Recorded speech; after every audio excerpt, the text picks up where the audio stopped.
प्रिय विद्यार्थी भैया बहनों, आज आपके सामने आचार्य रामचंद्र शुक्ल द्वारा लिखित मित्रता निबंध की व्याख्या भाग 4 प्रस्तुत है। इसी प्रकार प्रकृति और आचरण की समानता भी आवश्यक या वांछनीय नहीं है। दो भिन्न प्रकृति के मनुष्यों में बराबर प्रीति और मित्रता रही है। राम धीर और शांत प्रकृति के थे, लक्ष्मण उग्र और उद्यत स्वभाव के थे, पर दोनों भाइयों में अत्यंत प्रगाढ़ स्नेह था। उदार तथा उच्चाशय कर्ण और लोभी दुर्योधन के स्वभावों में भी कुछ विशेष समानता न थी, पर उन दोनों की मित्रता खूब निभी। यह कोई बात नहीं कि एक ही स्वभाव और एक ही रुचि के लोगों में ही मित्रता हो सकती है। समाज में विभिन्नता देखकर लोग एक दूसरे की ओर आकर्षित होते हैं। जो गुण हम में नहीं है, हम चाहते हैं कि कोई ऐसा मित्र मिले जिसमें वे गुण हों। चिंताशील मनुष्य प्रफुल्ल चित्त का साथ ढूंढता है, निर्बल बलि का, धीर उत्साही का। तो इस गद्यांश के माध्यम से आचार्य रामचंद्र शुक्ल यह कहना चाहते हैं कि यह कोई आवश्यक नहीं है कि परस्पर एक जैसे स्वभाव वाले या आचरण वाले लोगों में ही मित्रता हो।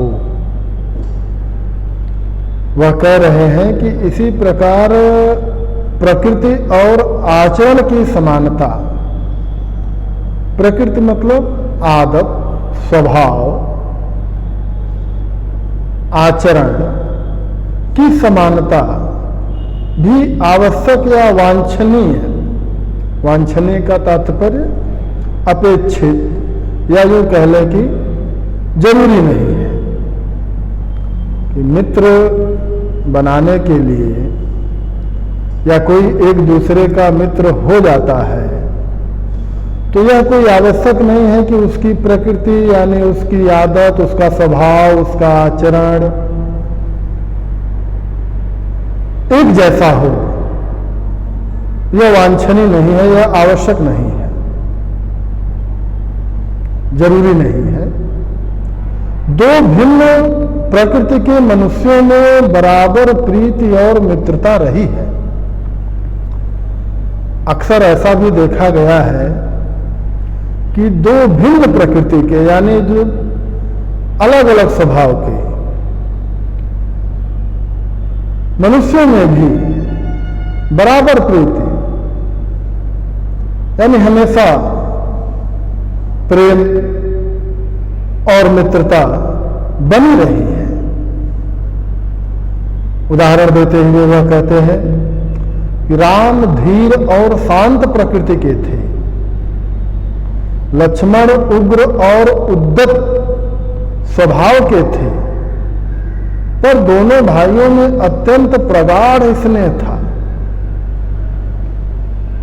कि एक तरफ राम जहां बहुत ही शांत, धीर यानी धैर्यवान, धैर्य रखने वाले, जल्दी उग्र नहीं होने वाले,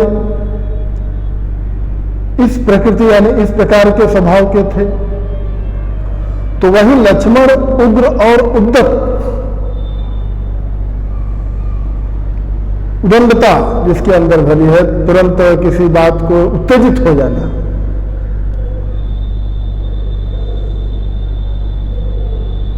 तो इस प्रकार का लक्ष्मण का स्वभाव था। पर दोनों भाइयों में अत्यंत प्रगाढ़ स्नेह था। प्रगाढ़ यानी गहरा। लेकिन विपरीत स्वभाव के होने के बाद भी राम और लक्ष्मण में प्रगाढ़ स्नेह था।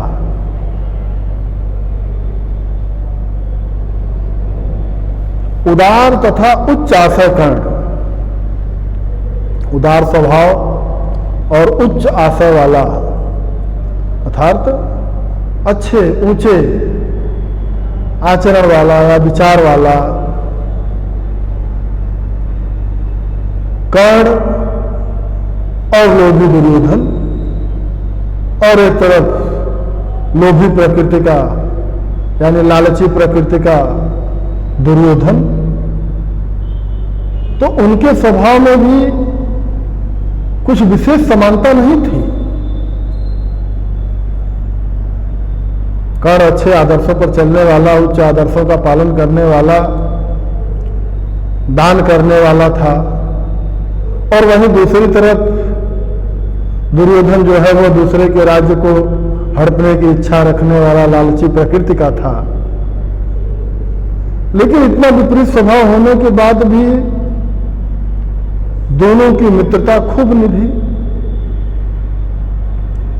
दोनों बहुत घनिष्ठ मित्र रहे। कर्ण यह जानते हुए भी कि दुर्योधन अन्यायी है, अधर्मी है, इसके बाद भी उसका साथ दिया, उसको मृत्यु प्राप्त हुई महाभारत के रण में।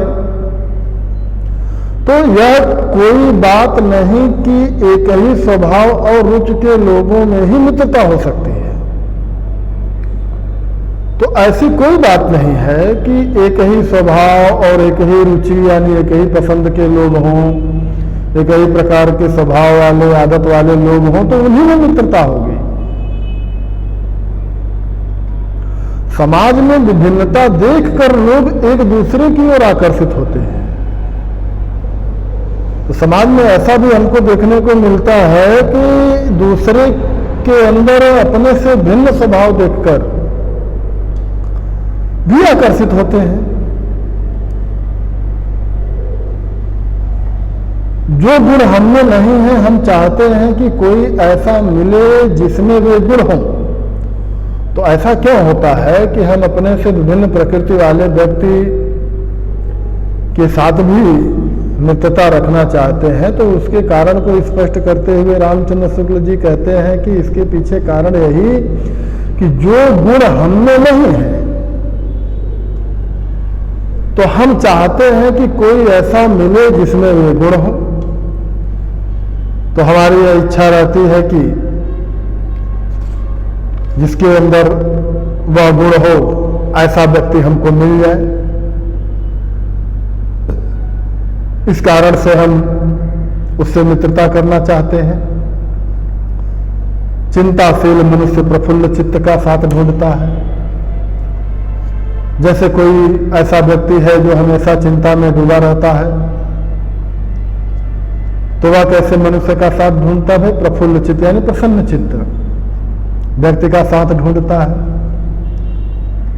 निर्बल बलि का, और कोई निर्बल स्वभाव वाला है, अरे शरीर का दुर्बल है, निर्बल है, तो ऐसे व्यक्ति का साथ ढूंढता है कि भाई जो बलवान हो, जो समय पड़ने पर उसकी रक्षा कर सके, उसकी सहायता कर सके, उसकी मदद कर सके।